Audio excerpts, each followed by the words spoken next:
Bienvenido al episodio número 1 de Peor Caso. En este episodio, momias.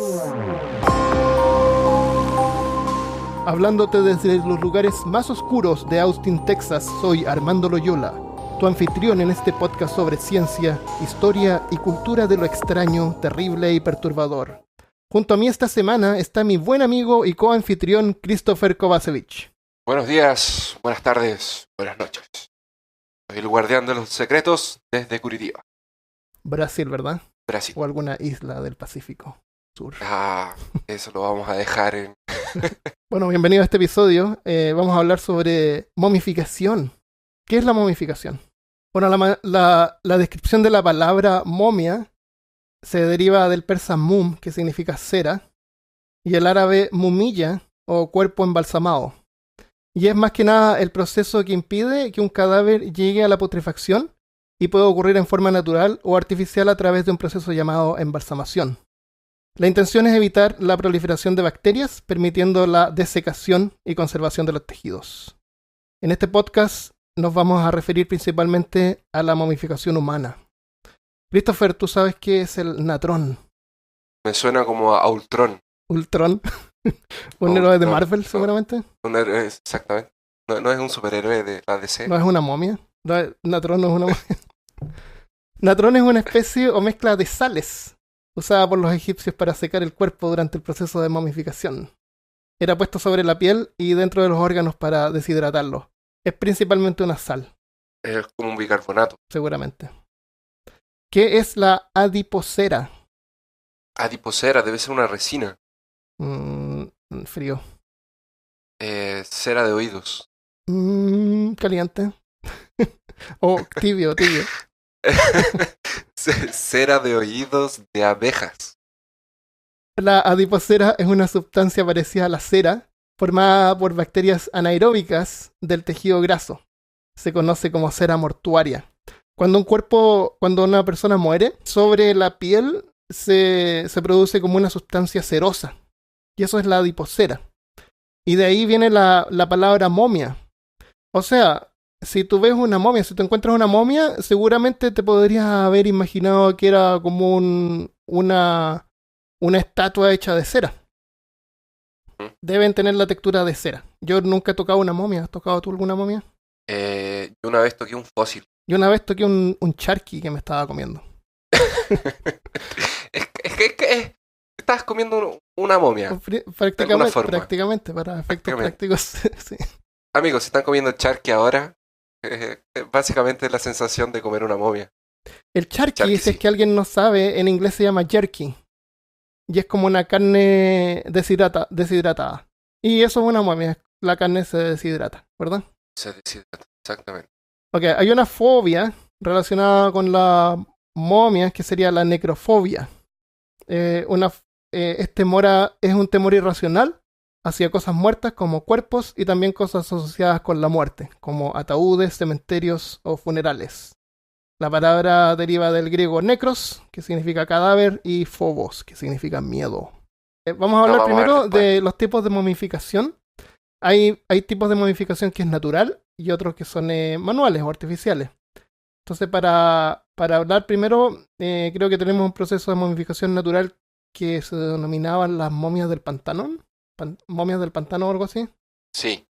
Las momias del pantano es un fenómeno natural que pasa en Dinamarca.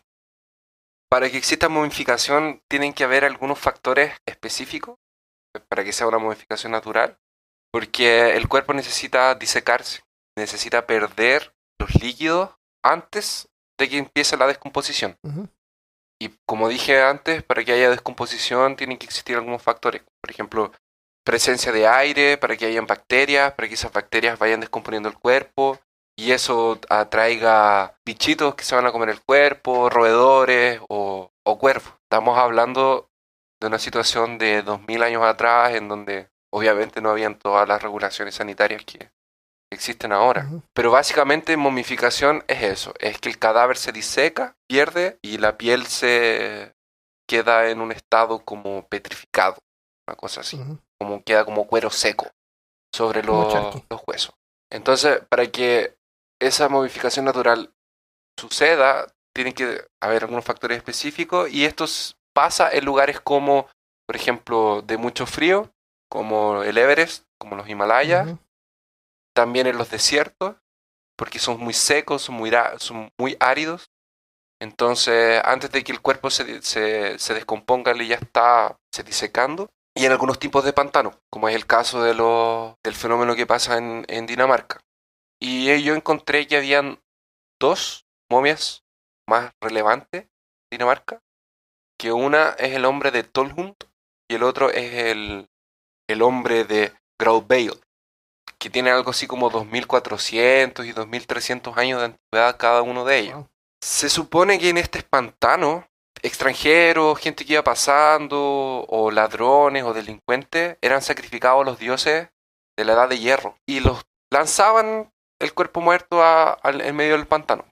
Y con el tiempo, cerca del año 1800, esos cuerpos empezaron a salir de nuevo a flote, porque había gente que empezó a cultivar hongos en esos pantanos. Entonces, cuando llegó la agricultura, la gente empezó a mover las cosas en la tierra, empezaron a salir estos cuerpos. Y de hecho se han encontrado cuerpos también de canes y de otros animales que son más o menos del año 250. Entonces, por eso es que la gente cree que en vez de ser como muertes naturales y los lanzaban Ujú. al pantano, eran sacrificios ritualísticos. Wow. Encontré un caso muy curioso buscando sobre momias naturales. Encontré dos casos muy, muy, muy curiosos. El primero es un monasterio en Italia, en donde los monjes y los padres que enterraban en las Ujú. catacumbas, en las criptas, se momificaron solos también. ¿Por qué? Nadie sabe, estaban tratando de investigar. Dicen que es porque como era bajo tierra, no era muy húmedo, Medio el frío. clima también Perfecto. ayudó, tal vez no se querían ir, quién sabe.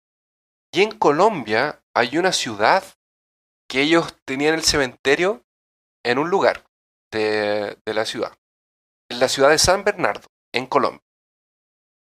Cambiaron el cementerio de un lugar para otro. Se llevaron todos los cuerpos. Y, eso fue más o menos en la década del 50. Ujú. Y a partir del momento en el que ellos cambiaron el cementerio, los cuerpos se empezaron a momificar.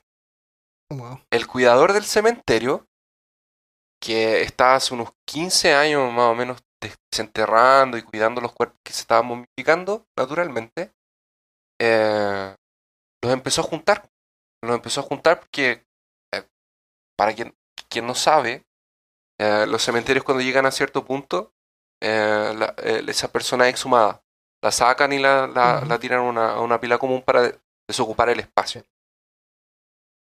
Y él se empezó a dar cuenta que las personas que estaban desenterrando estaban con piel, estaban momificadas. Dicen que es mira, los habitantes de la ciudad creen que es porque ellos tienen en su dieta dos frutas que son como distintas de otros lugares del mundo, Ya. que uno se llama guatila y otros se llaman balú, Nunca he escuchado esa que es fruta. como guatila. Guatila es como una naranja, pero que tiene espina, tiene como unos What? pinchos, es verde, Ugh. es muy loca, cuando yo vi la foto. Ok. Y el balú es Cómo se como escribe arveja. Guatila? Para Guatila que lo es busquemos en Google. Guatila. Ok. Y obviamente todo el mundo tiene sus teorías de que el hecho de que ellos hayan cambiado el cementerio de un lugar a otro hizo que se alineara con las Por supuesto que sí. estrellas Por supuesto, así es como y, ocurre. y esa Científicamente. alineación con el universo hizo Obvio. que los empezara a modificar naturalmente.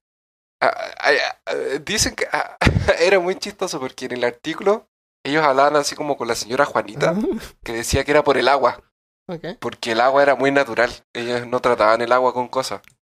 Entonces el agua era muy buena y hacía que los cuerpos se conservaran mejor. O sea, si tú te mueres y tu cuerpo se conserva, es algo bueno. Es algo bueno, Ah, las personas lo ven como algo bueno, chanfles. que es saludable, mágico. ¿Cómo podemos asegurarnos que nos vamos a modificar cuando, cuando muramos? Creo que tengo una forma, No tengo idea. pero voy a hablar sobre eso después. Hay otro tipo de momias naturales que encontré.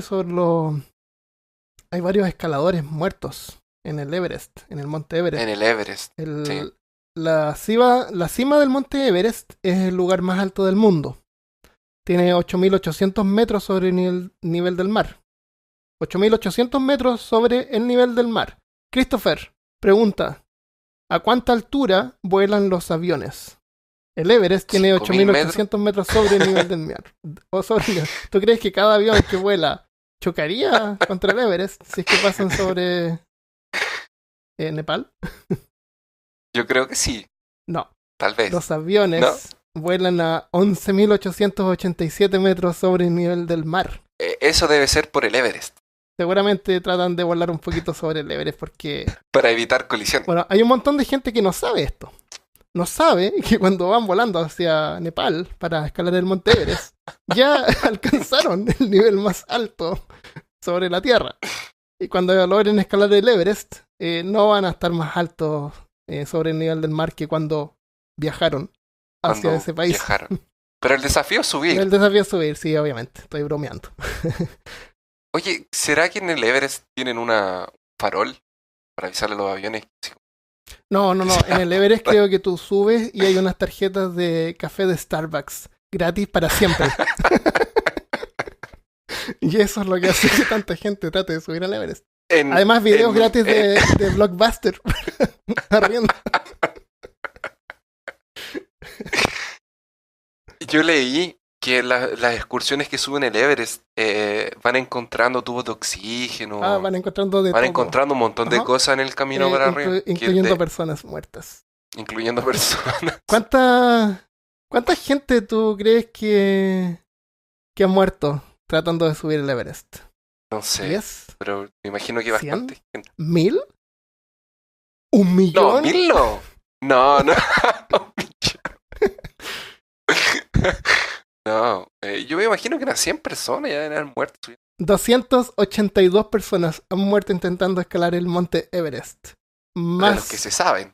De las que se sabe. Desde que existe Excel, ¿no es cierto? Del tipo... Desde que existe nuestra planilla de Excel. Antiguamente, antes que existiera Microsoft Excel, lo escribían en forma manual. Más de 200 de esos que han muerto tratando de subir al Everest permanecen momificados naturalmente y perfectamente preservados debido al frío clima, formando parte del paisaje.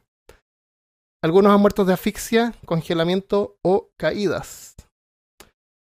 Christopher pregunta, ¿cuántas personas crees tú que han alcanzado llegar a la cima del monte Everest?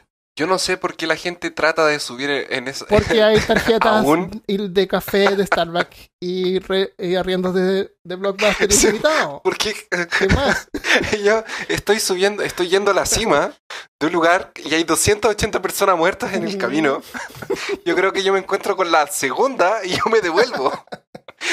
No, si tú has pagado como $10,000 que cuesta subir el Everest, porque hay que pagar. Dios. Bueno. Hay gente Christopher, que le gusta hacer podcast. Hay gente que le gusta subir el Everest. Hay que andar. No sé cuántas personas han tratado de subir. Más de lo que tú crees. 4.469 personas han alcanzado la cima del monte Everest. Christopher pregunta, cuando alguien llega a la cima del monte Everest, ¿cuánto tiempo? Además de tarjetas de Starbucks ilimitado. ¿Cuánto tiempo crees tú que permanecen en la cumbre? Para tomar la tarjeta no requieren más de 1 minuto, pero ¿cuánto tiempo crees tú que permanecen en la cumbre del monte? Yo me imagino que no mucho. No debe ser un lugar muy... ¿Una media hora, 1 hora, una noche? No, yo creo que suben y bajan. Suben y bajan. Dan la vuelta. Ajá. Es como que llegan arriba y giran.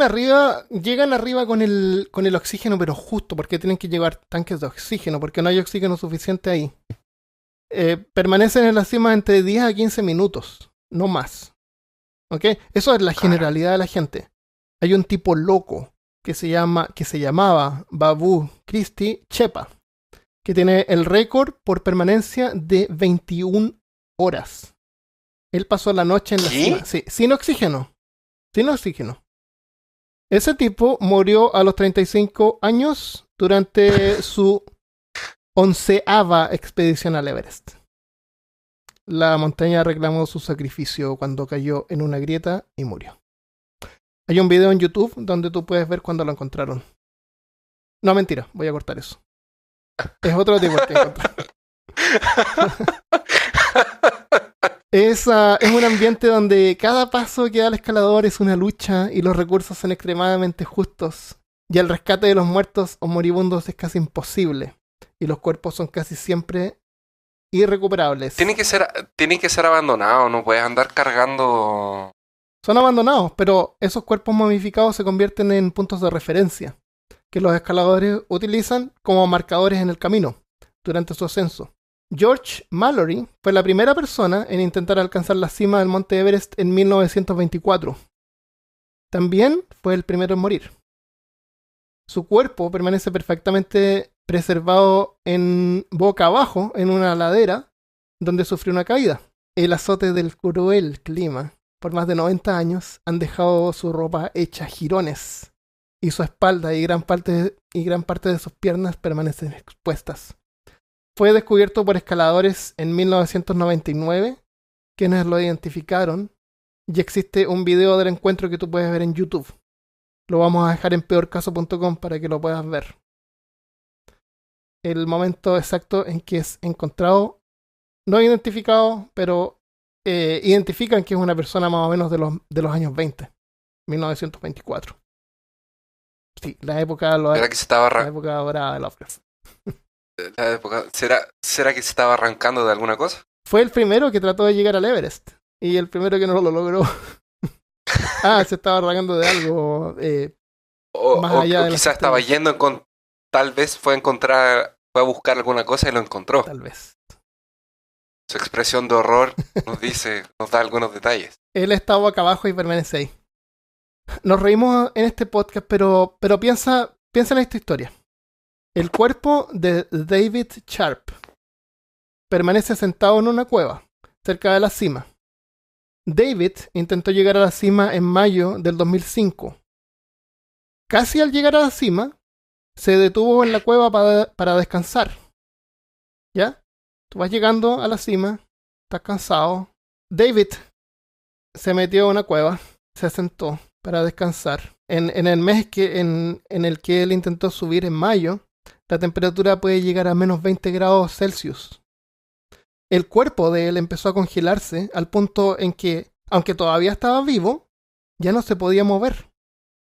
Oh. Imagínate, tú te sientas ahí, ok, tomas un descanso y de repente te das cuenta de que, no, tus piernas no se pueden mover y tus brazos tampoco porque se están congelando. Pero tú estás vivo.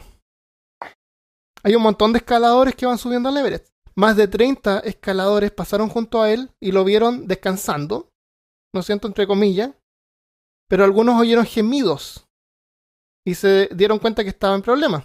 Cuando se detuvieron a hablarle, David era capaz de identificarse, podía hablar, ¿no es cierto?, porque la boca tiene la saliva, el movimiento de la saliva está caliente, puede hacer que la mandíbula no se congele, pero sus extremidades estaban congeladas. Se podía identificar, podía decir su nombre. Podía decir de que no se podía mover. Imagínate. Caramba. Algunos se arriesgaron porque, como te digo, cada quien que sube el Everest va con el oxígeno pero justo y no tiene ningún recurso extra como para tratar de ayudar a alguien. Pero un grupo de valientes escaladores lo sacaron de la cueva y lo pusieron al sol para ver si es que ayudaba a descongelarse un poco, pero la temperatura es tan baja que no pasó nada. Y lo tuvieron que dejar ahí. Lo fueron y lo pusieron de vuelta. Lo tuvieron que dejar morir. Oh. Y después lo pusieron de vuelta donde estaba en la cueva y permanece ahí. Y cualquiera que sube Everest puede ver a David todavía descansando. Para siempre.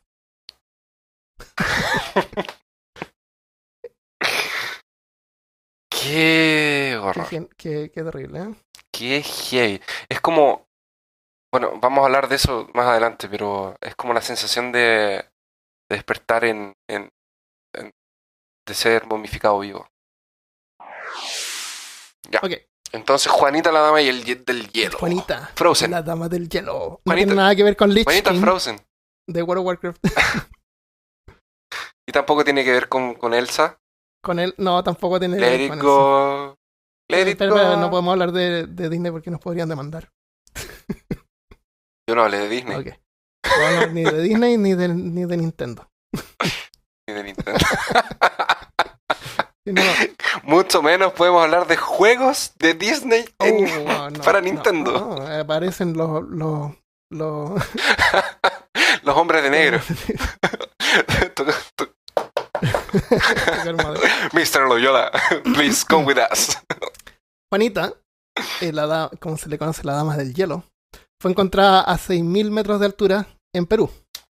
Es una momia natural que fue encontrada en las montañas de Perú. Cuentan la leyenda que cuando la joven inca tenía solamente 12 años, fue llevada a lo alto de un volcán donde fue sacrificada para apaciguar la montaña. Los incas sacrificaban niños a los dioses, ya que se consideraban más puros. Se creía que accederían al reino de los dioses, lo cual era un gran honor. Un gran honor para Juanita, tú vas a morir a los 12 años de edad. ¡Qué suerte! Los incas sacrificaban todo. Sacrificaban todo.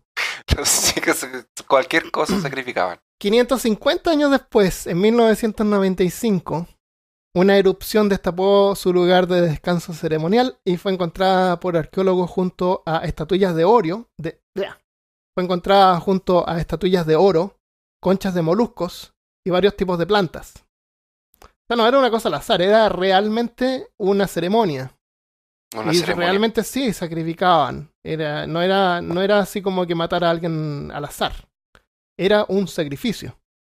Y dejaban estatuillas de oro, conchas de moluscos que eran llevadas desde el mar. Imagínate. O sea, era... Los incas son conocidos por su, entre comillas, sed de sangre. Ellos siempre estaban sacrificando algo o alguien. Sí, pero estoy tratando de explicar de que para ellos en realidad fue un esfuerzo. No fue algo al azar. No creo que hayan sido malignos, ¿me entiendes? No, yo tampoco es un dije que no. esfuerzo llevar, imagínate, conchas del mar, cosas de oro. O sea, el oro hoy en día es un recurso caro y en cualquier momento del tiempo es un recurso caro. Fue enterrada con estatuillas de oro. Bueno, gracias a la altitud y las bajas temperaturas se mantuvo en perfectas condiciones y está en exhibición en el Museo de Arequipa, en Perú. El proceso de momificación artificial se denomina generalmente embalsamación. Embalsamar es el arte y ciencia de preservar los restos humanos. En funerales modernos, todos los cuerpos son embalsamados para hacerlos aptos para la exhibición pública en un funeral. En el tiempo presente en Occidente, cuando alguien muere, generalmente embalsamado, para hacer el cuerpo más presentable, para que dure más tiempo y sin descomponerse y por razones, entre comillas, sanitarias. O sea, cualquiera de tus seres queridos, o tú o yo, nos morimos hoy en día en la época moderna de Occidente, digamos, seguramente vamos a ser embalsamados. Si es que no donamos nuestros cuerpos a la ciencia antes. Así que hay que hacerlo antes si no quieres convertirte en una momia, Christopher.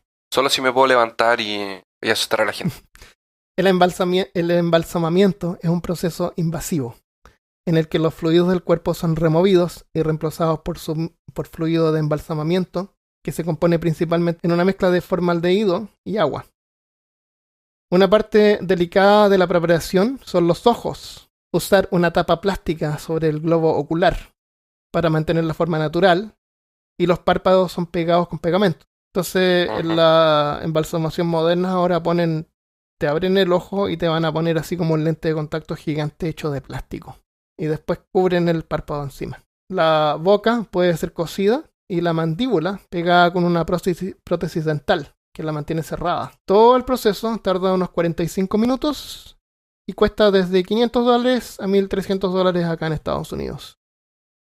Hay alternativas más ecológicas al tóxico y cancerígeno formaldehído.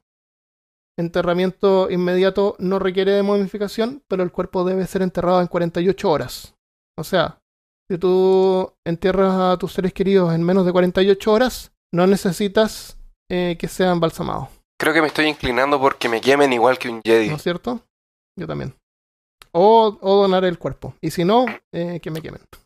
No quiero tener un plástico encima de mis ojos por la eternidad.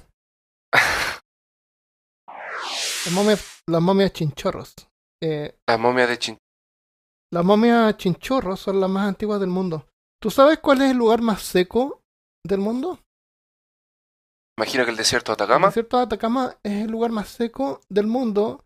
No se ha registrado una gota de lluvia desde que empezaron a... Tienen una planilla de Excel, ¿no es cierto? Cada vez que llueve anotan que llovió. Nunca han logrado anotar que ha llovido en el desierto de Atacama. Y esa planilla de Excel permanece pues, En blanco. Imagínate el funcionario. Imagínate el científico que tiene que registrar eso. imagínate el que trabaja. Todos los días.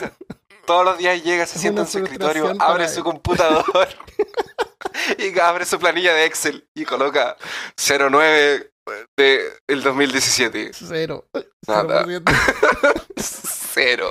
Entonces, imagínate, es tan seco Otro. que como tú dices, si alguien muere ahí, seguramente se momifica. Aunque es caliente en el día, es súper frío en la noche. Y aunque es caliente, ni siquiera hay bacterias que viven ahí. Porque las bacterias mueren. Porque no hay nada. No hay vida. Porque Hay no hay roca nada, no hay solamente. vida. Entonces es muy posible las teorías de... Hay un científico chileno que no tengo anotado el nombre, pero que especula que los chinchorros... Estamos hablando de hace 7.000 años. 7.000 años, hace Sí. 7.000 años desde ahora. Hace 7000 años Seguramente atrás. encontraron gente que estaba preservada o momificada.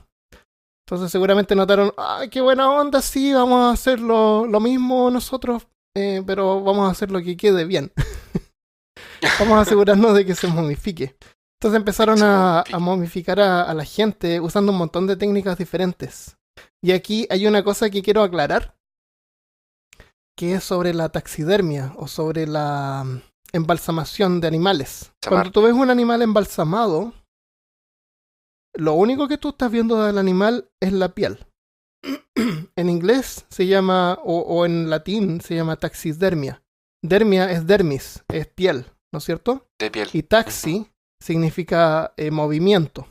Por eso es que los taxis se llaman taxi, porque se mueven. Excepto en Nueva York y en el centro de Santiago, donde no se mueven, porque hay mucho tráfico. Okay. En el resto del planeta y seguramente en Ciudad de México también, que es la ciudad más grande del mundo, no se mueven. No se mueve No se mueven. tampoco. Uno se cambia de taxi en taxis para ir avanzando. De taxi en Claro. taxi. Puedes tomarte un descanso y quedarte sentado un rato más. Entonces, la taxidermia lo único que es mover la piel. Acá en Austin hay tiendas de taxidermia y te venden, por ejemplo, la cabeza de un venado. ¿No es cierto? Sí, para colgarla arriba de tu chimenea. Esa es una cabeza un de rinoceronte. espuma. De espuma o originalmente de madera tallada. ¿Cachai? Donde se pone encima la piel. La Es piel. solamente la piel, no es el animal embalsamado. No hay ningún órgano, no hay ningún hueso ahí. Eso lo quiero aclarar porque la gente confunde de repente la embalsamación, animales embalsamados con Embalsamado momia. con- No, es solamente la piel, es solamente el cuero y no tiene mucha diferencia no hay mucha diferencia entre un animal embalsamado a tu cinturón de cuero o tus zapatos de cuero o tu cartera de cuero. Bueno, las momias de chinchorro tienen unos 7.000 años de antigüedad. Entonces, yo aclaré eso porque una de las técnicas que tenían eran que las momias que han encontrado son reconstruidas. Es una técnica que se llama... tenían varias técnicas. Hay una técnica que se llama momia negra. El cuerpo del difunto es desmembrado. La cabeza, brazos y piernas son separados del tronco. La piel también es separada. La carne y los músculos son completamente removidos de los huesos usando herramientas de piedra. Estamos en la edad de piedra. Ujú. Y los huesos eran secados en ceniza caliente o carbón. O sea, los cocinaban para asegurarse que los huesos quedaran limpios. ¿Ok? Después de eso, tenían los huesos y la piel. El cuerpo era rearmado con ayuda de soportes de madera en la columna, en los brazos y las piernas. y el cuerpo era rellenado con fibras, plumas o pasto, césped, ceniza o pelo de animales. También usaban una pasta para cubrir los rasgos faciales de las personas. Bueno, entonces tenían los huesos, armaban el cuerpo de vuelta, ayudándose con madera, ponían la piel de vuelta y la parte de los rasgos de la cara los rellenaban con cera o con cosas debajo como para mantener la forma. Era más que nada taxidermia. Usaban herramientas de piedra, o sea, tú estás cortando con un pedazo de piedra, ¿no es cierto? No con un cuchillo. Entonces no podían sacar la piel completa en una sola pieza. Usaban piel de lobos marinos que hay en esa zona para rellenar espacios que se hayan roto. Que se habían roto, tratando de sacar la piel. Entonces, si tú vas al norte o tienes la suerte de ver en algún museo una momia de los chinchorros, podrías ver una momia que en realidad es una taxidermia. Bueno, usando los mismos huesos, y se denomina momia. No es un término blanco y negro, en este caso. Tenemos que aclarar que ese proceso que estamos describiendo de la edad de piedra, que fue hace más o menos 7000 años atrás, es un proceso que es anterior al proceso de momificación de los egipcios. Estas son las momias más antiguas del mundo. Son exactamente, son las momias más antiguas. Mientras estábamos revisando información sobre esto, encontramos muchas momias que son las más antiguas del mundo. Más antiguas, pero cada una de era mucha más investigación logramos definir de que estas son las momias más antiguas del mundo. Más antiguas del mundo, efectivamente. Bueno, y se llama la momificación negra porque después las pintaban con manganeso, que es negro, dándole ese color. En otras técnicas, el exterior del cuerpo era cubierto con arcilla, incluyendo una máscara del mismo material, una máscara de arcilla. Entonces hay algunas momias, si tú buscas momias de chinchorro, vas a ver que tienen una máscara de arcilla, que es una máscara circular con una imagen de una cara. Más o menos bien básica, bien simple. Hay una cosa bien curiosa. No es lo más antiguo del mundo, pero hay una momia de chinchorro que tiene un bigote tatuado. Y es uno de los tatuajes más antiguos del mundo. ¡Qué genial! Esa momia tiene 4000 años de antigüedad y tiene unos puntos debajo de la nariz. Si alguien no tiene bigote, no le sale bigote, yo diría que no se preocupe. Que no se preocupe, se puede tatuar. Se puede, se puede tatuar. Se puede tatuar y a lo mejor algún día convertirse en momia con un tatuaje. Hasta que finalmente vamos a hablar sobre las momias, entre comillas, más conocidas del mundo. Son las momias de Egipto. Dato curioso, para quien vio la película La momia de 99 con Brendan Fraser de Universal, que es una película muy divertida, que vamos a hablar un poquito de ella más adelante.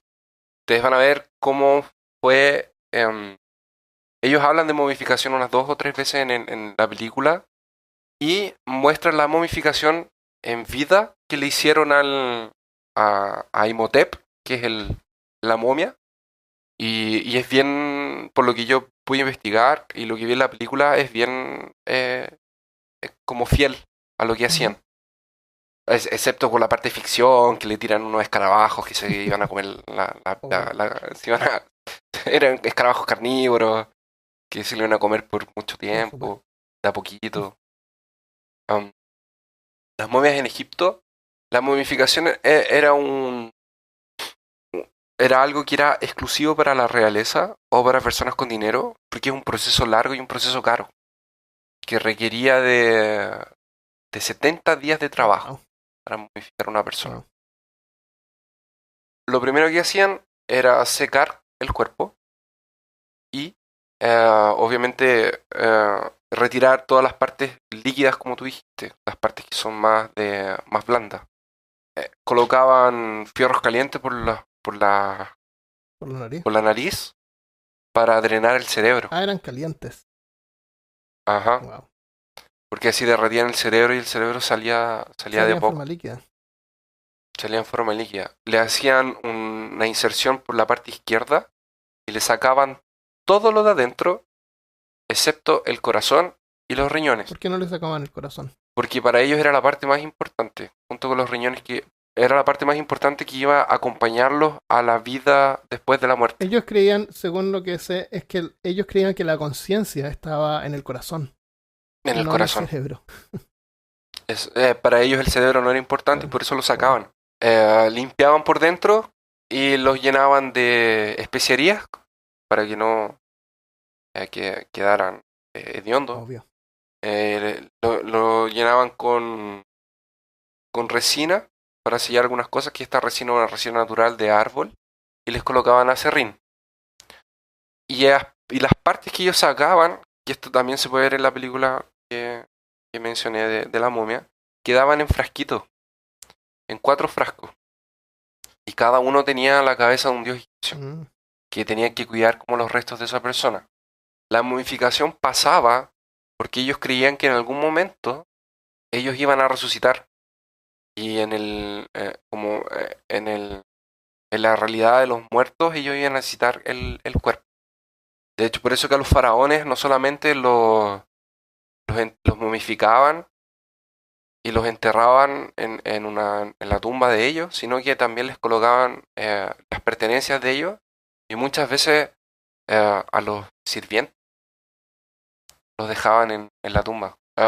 Después de esto, que el cuerpo se secaba y que ellos constantemente lo iban limpiando y colocándole mirra, finalmente los envolvían con las vendas, que les amarraban los dedos y les cruzaban los brazos y las piernas, para que quedaran en esta forma clásica de momia egipcia. de momia que nosotros, exactamente, que nosotros conocemos. Y ahí los adornaban con joyería, con las pertenencias de ellos, y los colocaban en el sarcófago.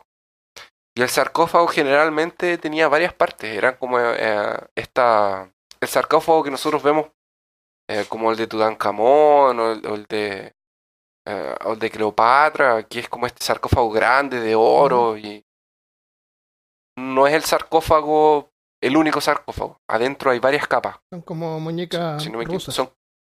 son como muñecas rusas, exactamente.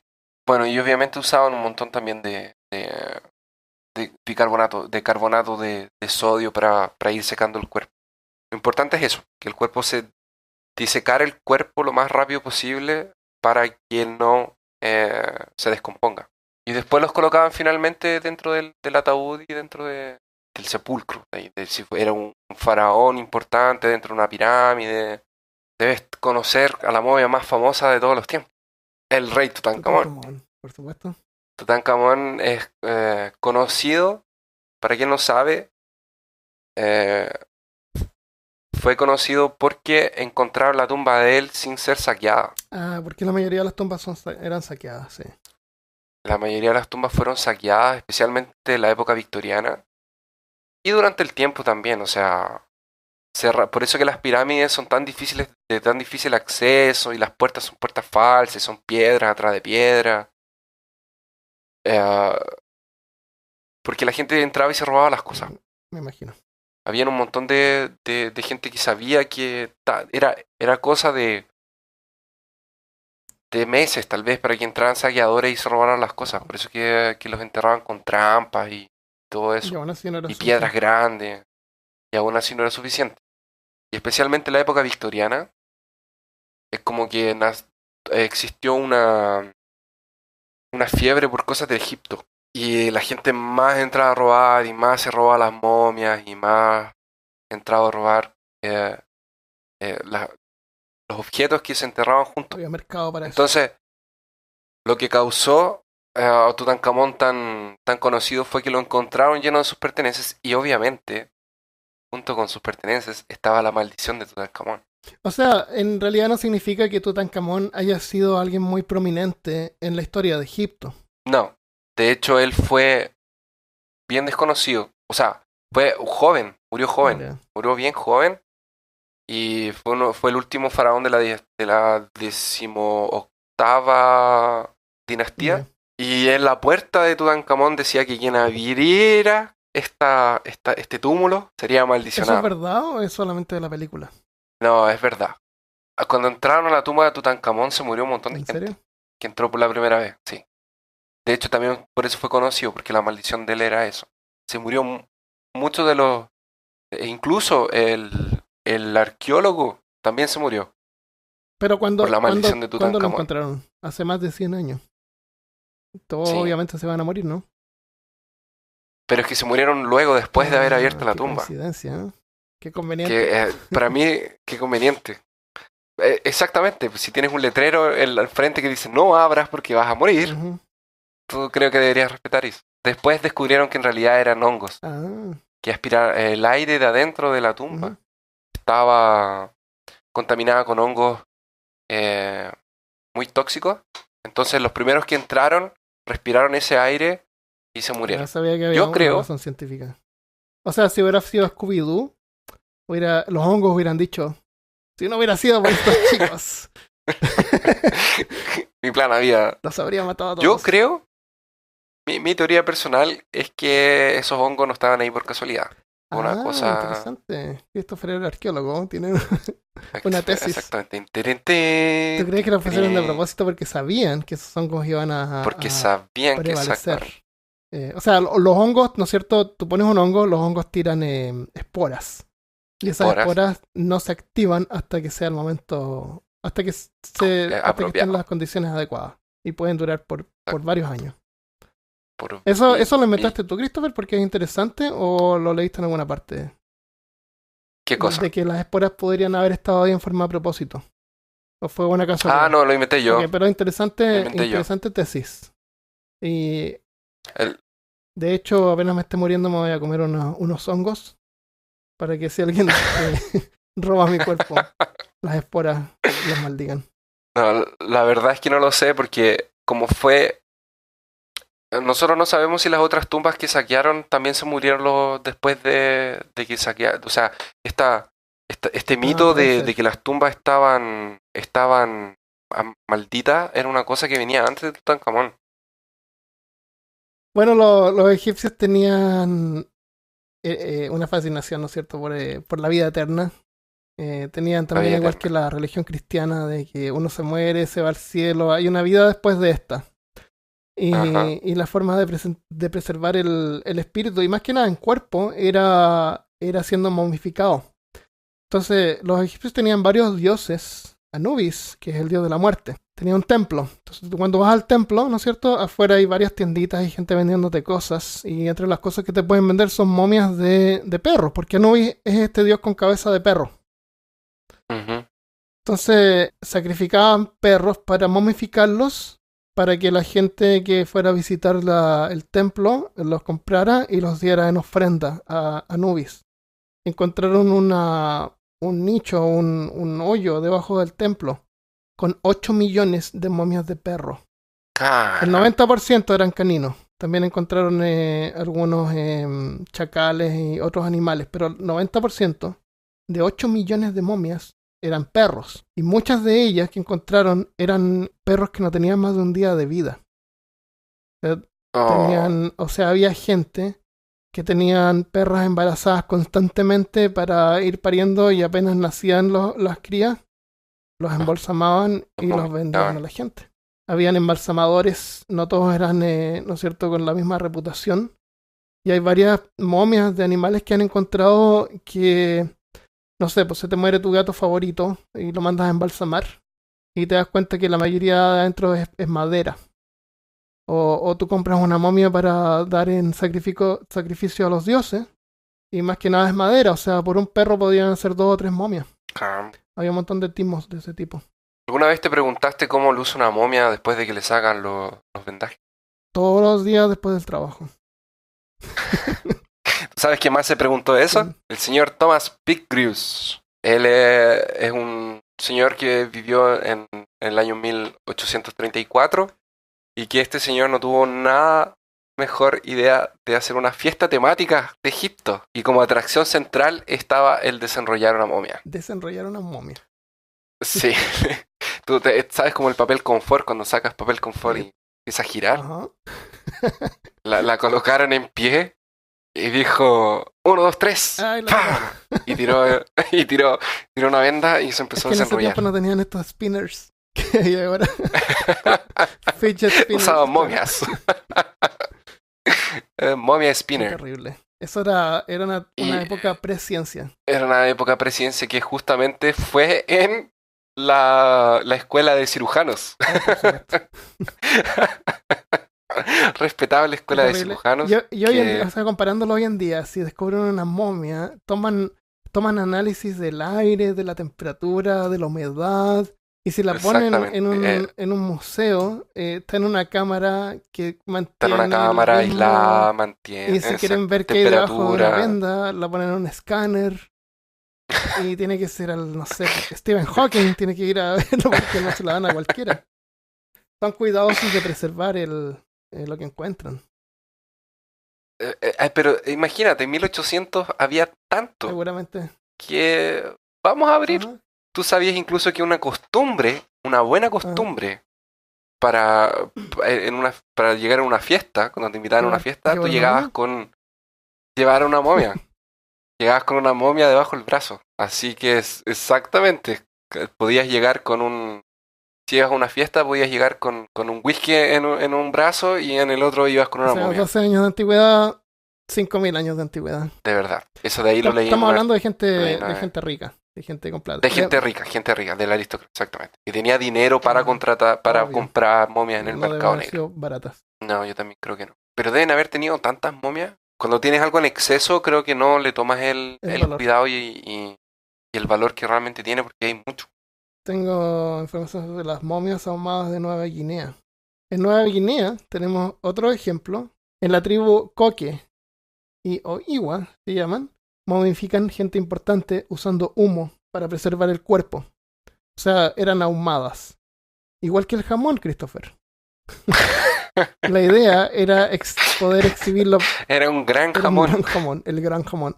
Era para poder exhibirlo permanentemente.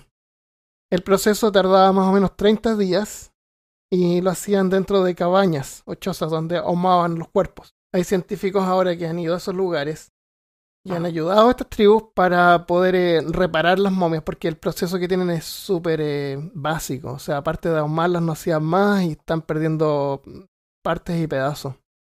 Entonces han tratado de preservarlas, pero no es muy buena la calidad de momificación, la técnica de momificación que tienen. Pero ellos creen que si el cuerpo de gente importante no es bien mantenido luego de la muerte, el espíritu puede vagar por la jungla causando problemas. ¿Sabes a quién embalsaman también? A los papas. ¿A los papas? ¿En serio? ¿Todos los Ujú. papas están embalsamados? Cuando se muere. Es que O sea, los dejan en espérate, exhibición eso un estamos tiempo. hablando de. Todos somos embalsamados. Si yo me muero, me embalsaman. Pero los ponen en Sí, exhibición. pero los ponen en exhibición por un tiempo. O sea, después que Para se que la gente los murió. vaya a velar. O sea, por un tiempo largo. Juan Pablo II creo que le hicieron eso. Interesante.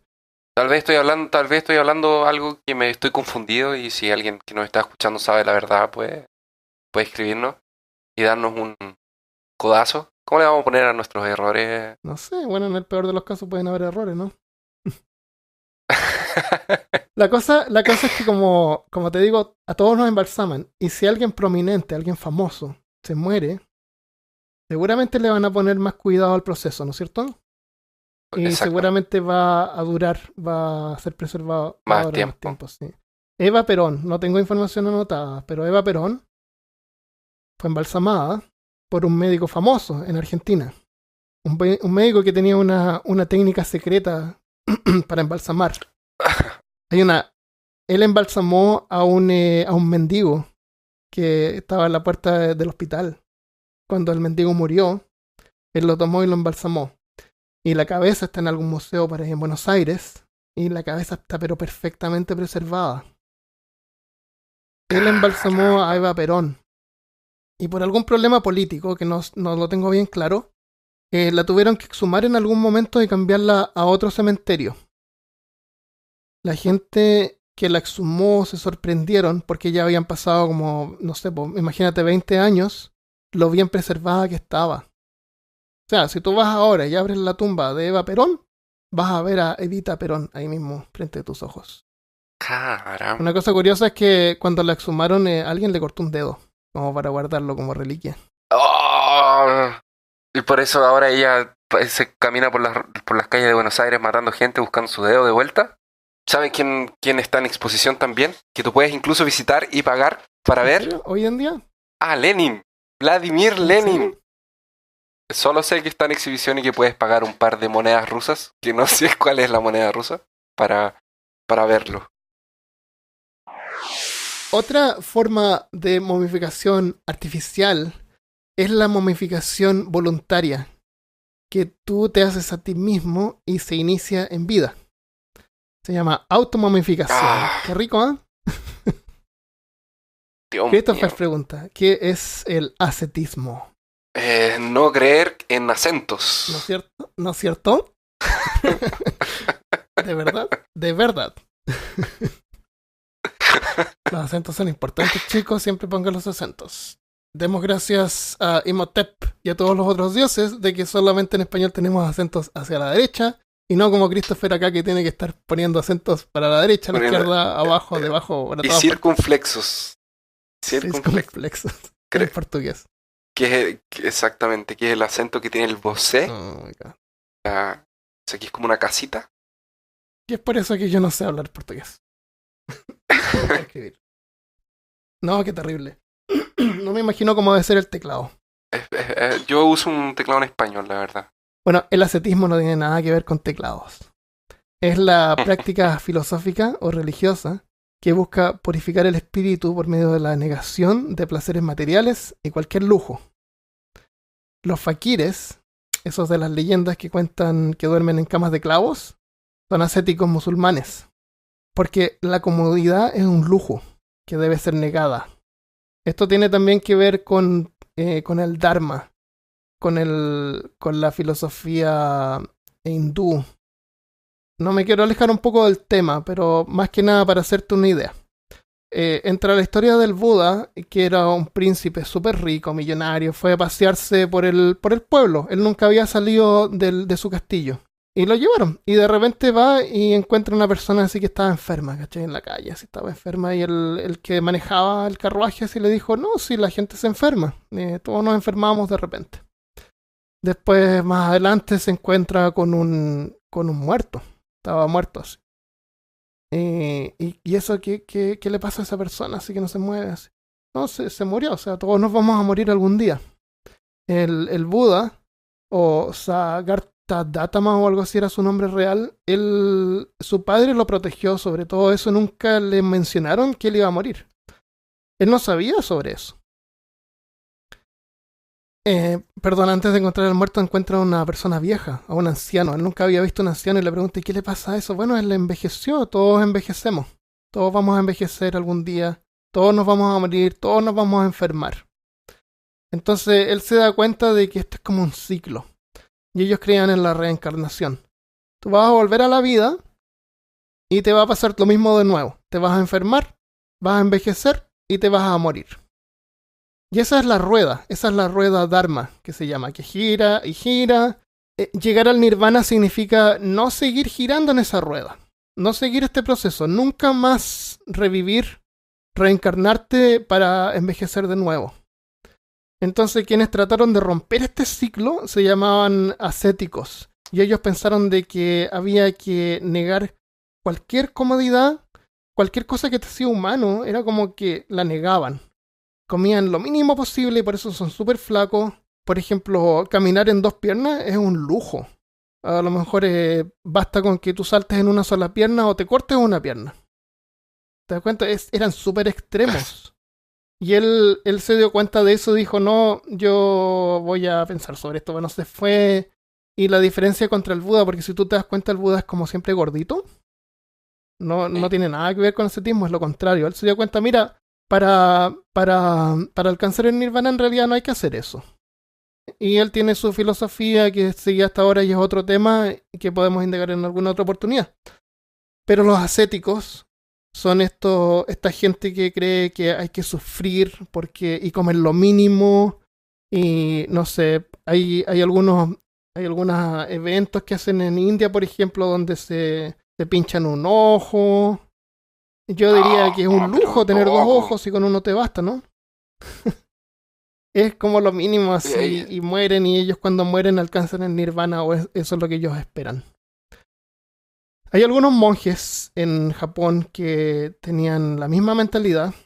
Ellos hacían lo que se llamaba Soku Shinbutsu, Okuchibutsu. Creían en la práctica de la automomificación, no como una forma de suicidio, sino que una senda a la inmortalidad. Muy pocos monjes lo lograron, y aquellos que lo hicieron fueron considerados budas. El proceso es así.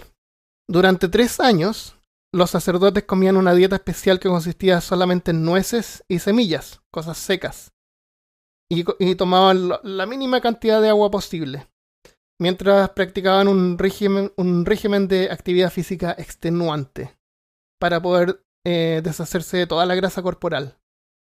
Luego, después de esos 3 años, durante otros 3 años, comían solamente corteza de árbol y raíces. ¿Qué? Para disminuir el agua. Corteza de árbol. Corteza de árbol y raíces para disminuir el agua al mínimo, lo que causaba la deshidratación y el encogimiento de los músculos y de los órganos. Luego comenzaban a tomar un té venenoso, hecho de savia del árbol que se llamaba uruchi. Generalmente era usado para lacar cerámica. Eso ellos lo tomaban y les causaba vómitos y una deshidratación extrema. Más deshidratados todavía. Esta era la parte, esta era la parte cuando ya era el final. Y porque lo más importante que hacía tomar este té venenoso era que hacía que la piel se volviera tóxica para los gusanos. O sea, si una mosca va y te pone un huevo en tu carne de tu cuerpo muerto, y ese gusano nace, al comer se va a morir. Era una piel tóxica. Y eso era para impedir la proliferación de gusanos que podrían pudrir o deshacer el cuerpo en la muerte. Después de este proceso y al final, el monje se encerraba en una tumba de piedra que apenas era más grande que su cuerpo y adoptaba la posición del loto, ¿no es cierto?, con las piernas cruzadas, y la única conexión con el mundo exterior era un tubo de aire y una campana. Cada día el monje tocaba la campana para los que estaban afuera supieran que aún estaba vivo. El día en que el monje ya no tocaba la campana, sabían que ya había muerto. Se moría de hambre. Prácticamente. Prácticamente se moría de hambre. Pero ya estaba seco, sin ningún líquido, imagínate. Debe haber sido terrible, pero ellos meditaban mucho. Yo creo que se deben haber muerto en sueño. Como durmiéndose. Qué heavy. Cuando los monjes afuera ya no escuchaban más la campana, esperaban 1000 días. O sea, como 3 años después, abrían la tumba para ver el resultado. Muy pocos monjes lograron automomificarse, pero algunos lo lograron. Encontraban los cuerpos en la posición de loto, flacos, ¿no es cierto?, pero con toda su piel, y algunos no lo lograban. Lo que no lo lograban, cerraban la tumba de vuelta y lo dejaban ahí. Si la momificación había tenido éxito, el monje era elevado al estado de Buda y puesto en exhibición y atendido por sus seguidores, quienes mantenían el cuerpo y vestimenta en buenas condiciones. Como sabemos ya, los ojos es lo primero que se pierde, ¿no es cierto?, por la pérdida de humedad. Entonces, esta práctica se extendió hasta inicios del siglo XX.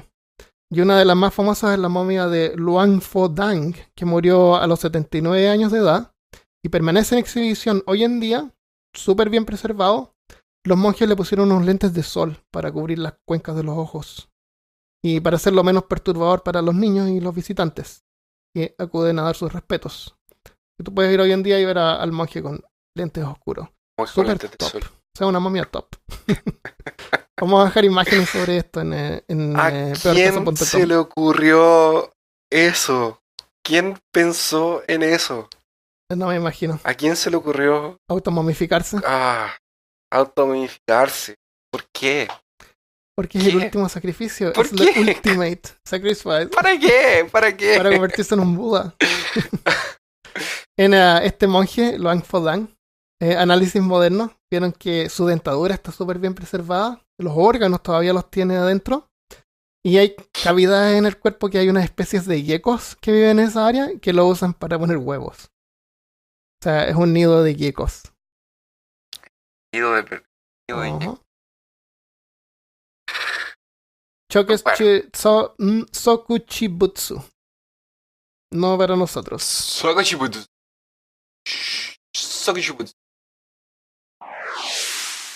Cultura popular. Cultura popular. Bueno, las momias han sido siempre una cosa que le ha causado curiosidad a las personas, que es misterioso.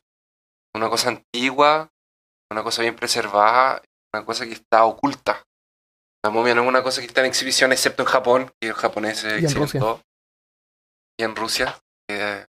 Lenin se va a levantar un día. El ejército de rusos zombies congelados en los campos de batalla va a conquistar el mundo. Nadie los va a poder detener. Y siempre ha sido un ícono y siempre ha sido usado. Entonces, nosotros ya hablamos un poco de las Ujú. películas de la momia del 99, que tuvo dos secuelas. Una secuela en el 2003, si no Esa, me la equivoco. original es del Dos. 32. No, La no sé original si es está del basada en 32 algún con libro, el... seguramente está porque todo aparentemente está basado en un libro. ah, también tenemos momias... Bueno, tuvo esa secuela y tuvo una tercera parte que no fue muy buena. No le fue muy bien. De hecho, la Rachel Rachel no volvió al papel. Y es del Universal. Ahí está la versión del 38. 38, Sí. ¿ah? No, 32, 32. Que es la del 32, que es de Boris Ujú. Karloff. Una película muy buena de monstruos. En un tiempo en el que había muchas películas de monstruos. Les vamos a recordar a los amigos que Universal, que tiene los derechos de Nosferatu, de Drácula, Frankenstein. En ese tiempo fue como la época dorada de los monstruos, donde salió el film de la momia, la película de Hombre Lobo, tenemos el Nosferatu clásico, Ujú. que es ese Sí, pelado con con dedos garras. largos, exactamente. Frankenstein del mismo Boris Karloff, también es una película muy Sí, es más buena, famoso por Frankenstein antigua que la pero momia, buena, creo. es más famoso y por lo que se tenía que someter No me imagino. al maquillaje, que en ese No había tiempo eran látex. Sí. horas, En no la, había en la látex, no había momia, nada, eran creo horas. que el efecto lo dieron pegándole pedacitos De no, Chucky. de cotton, de algodón, al Algodón. punto de que no apenas podía mover la boca. Caramba. Y ahora la momia fue relanzada de nuevo, porque con esta moda que salió de que Hollywood está produciendo universos, Ah, Universidad de los la Monstruos. la Universal quiso producir el universo de los monstruos. Tuvo un primer intento fallido con Drácula, se llama Drácula Untold History, una cosa así, que es la historia antes de Drácula se transformar en Drácula. Entonces, ese era el puntapié inicial, pero no funcionó. Antes de esa película lanzaron otra que era de Frankenstein, que era como un cazador de Ujú. demonios, que era horrible también, mala. Y ahora lanzaron La momia con Tom Cruise, que perdió todo el sentido de la momia. No vale la pena verla. La momia, Yo no la he véanla visto. por curiosidad. La película es presentada, la primera imagen que sale es Dark Universe, que es un universo puro de la sal que quiere Ujú. montar. Tenemos dos tipos de universo. Uno que es el universo de King Kong, con Godzilla Y Cloverfield, con- creo. y Cloverfield, y el otro, y Ultraman, y el otro es el universo en donde tenemos a la Ah, momia, Drácula, y esto es presentado, de hecho la momia pierde mucho, porque como tratan de presentar a este universo, este Dark ujú. Universe, la momia perdió completamente sentido. La momia no necesita llamarse la momia. No tiene nada de momia. De hecho, no tiene nada de momia. La película se podía llamar El comienzo del Dark Universe. Aparte que le pusieron como si fuese acaso un interés amoroso de Tom. ¿Qué otra momia? El clásico Ujú. Munra. Munra. ¿Te acuerdas de los Thundercats? Thundercats. Munra, el El inmortal. inmortal. También era una momia clásica. Pero esta era una momia que se transformaba en una super momia. Sí, una super momia. Momia Saiyajin. Era una super momia. Una momia ¿Y en videojuegos tienes alguna referencia? Antes de entrar a videojuegos, quería hacer una referencia a Mundo de Tinieblas. Momia la Resurrección. Es un juego de rol que estaba creado en un mundo que era para interactuar, porque esta empresa, después de que lanzó Vampiro y Hombre Lobo, se dio cuenta que el universo de él empezó a crecer. Se lanzaron momias, lanzaron cambiadores de forma, lanzaron cazadores también, magos, exaltados. ¿Sabes quién más escribió sobre momias? ¿Quién? A nuestro amigo Nuestro personal, amigo Howard. nuestro amigo Howard, Philip Lovecraft. Cuéntanos un poco qué te pareció La reliquia de un mundo olvidado. La Reliquia de un Mundo Olvidado, el nombre original es Beyond the Eons, más allá de los eones. Es una historia de unos 20 páginas. Es interesante porque él la escribió con alguien más. Y si tú la lees, encapsula un montón de lo que es Lovecraft, de lo que son las historias de Lovecraft. Tiene un montón acerca de dioses antiguos, de civilizaciones perdidas, de libros prohibidos como el Necronomicon y otros. Creo que hasta el Necronomicon aparece nombrado. Y es la historia de una momia que encuentran en una isla del Pacífico por unos navegantes. Y resulta que por unas erupciones volcánicas, ¿no es cierto?, esta isla apareció, rescataron la momia y después desapareció. Sospechoso. Porque después los investigadores van y no encuentran ninguna isla. La isla supuestamente hubiera sido un antiguo sacerdote que quería enfrentar a un dios que se llamaba Gatanotoa, que supuestamente si uno lo miraba a los ojos o veía a Gatanotoa, te petrificabas. Lo que pasa es que en esa cultura había que sacrificar gente constantemente para que Gatanotoa no se enojara, no se molestara. Entonces los sacerdotes que hacían los sacrificios era gente con mucho dinero, con mucho poder, y querían mantener ese poder. Entonces cuando este sacerdote trata de enfrentar a Gatanotoa como para destruirlo o terminar con su reino de terror, los sacerdotes del pueblo le cambian un hechizo que él llevaba, que era un pergamino, que supuestamente cuando él se enfrentara a Gatanotoa él no se iba a petrificar y iba a poder enfrentarlo. Entonces ellos le cambian el pergamino por otro. La cosa es que supuestamente cuando él enfrenta a Gatanotoa, lamentablemente queda petrificado. Y esta es la momia que encuentran, porque curiosamente tenía partes que estaban como momificadas, como la piel seca, pero también habían partes como que parecían de piedra. Y cosas extrañas empiezan a pasar cuando hay algunos visitantes de otras culturas empiezan a visitar el museo. Algunos tratan de robar la momia, porque algunos creen que tal vez podría ser este antiguo sacerdote que haya querido derrotar a Gatanotoa. Cosas bien raras empiezan a pasar cuando los guardianes del museo empiezan a notar que tal vez empieza a abrir los ojos. La otra historia que Howard escribió fue Bajo las pirámides, es Under the Pyramids, en inglés, que es una historia junto con el señor Houdini, donde el personaje principal es escapista, que fue una historia que de hecho le mandaron a pedir, fue a la Weird Tales, que era Weird Tales era la revista para la que él escribía las historias de él. Y finalmente videojuegos, solamente recordé el Metal Slug. Metal Slug. Metal Slug era un juego de tiro, de plataforma. Es ese que van los tipos y se suben a un tanque. A un tanque, juego de los años 2000, comienzo de los años 2000. Y una de las etapas, tú te enfrentabas entrabas a una pirámide y te enfrentabas a unas momias. Y era bien entretenido porque generalmente en el juego, si te tocaban, te morías. Sí. Pero en nuestra etapa, si te tocaban, te transformabas en una momia. Genial. No me acuerdo de esa parte. Y caminabas así como con los brazos para el frente, con la pistola en la mano, bien tieso. Y cuando te agachabas, parecía que se quedaba un montón de lienzo. Como que se juntaban los lienzos, las vendas, así, se aplastaban. Voy a revisar ese juego. Mi juego favorito es Skyrim, de Elder Scrolls Skyrim. Está la Madre Nocturna, que supuestamente es la novia de Sith, quien sería un dios en ese juego.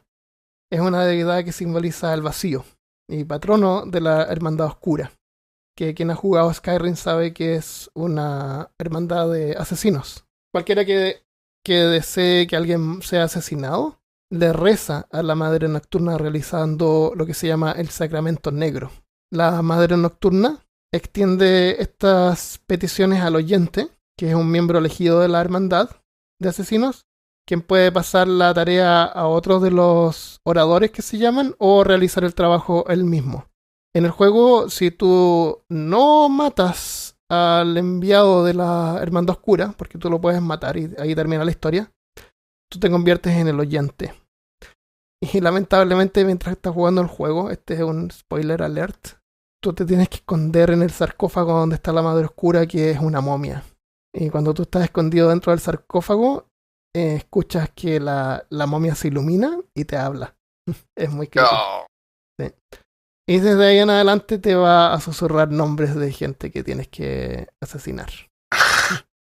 Otro juego es un juego más moderno de Nintendo Switch que se llama La Leyenda de Zelda, Breath of the Wild, que salió a principios de este año, creo. Hay varias etapas donde uno tiene que ir a hacer como puzzles. Y al final de cada parte, que son los santuarios, hay como un monje. Se llaman los monjes Sheikah, que te dan un punto para convertirlo o en o más vida o más estamina. Estos monjes están en posición de loto y muchos tienen la cara cubierta con una tela, con el símbolo de los Sheikah. Y está basada en los monjes japoneses que practicaban el Choku Chimbutsu. Fueron momificados en vivo, esperando que tú vayas y resuelvas su puzzle. Bueno, espero que hayan disfrutado este capítulo, que es el primero. Si nos envían comentarios o preguntas en Twitter o Facebook, los vamos a leer sin duda en los episodios en esta parte. Y bueno, les agradecemos por escuchar. Si disfrutaste este capítulo, déjanos una revisión en iTunes y comparte este podcast con tus peores enemigos o a lo mejor a los más curiosos. Y si quieres enviar comentarios o sugerencias, contáctanos desde peorcaso.com, donde también encontrarás más información sobre este y otros episodios en el futuro. Y en el peor de los casos, lo que escuchaste no puede ser desescuchado.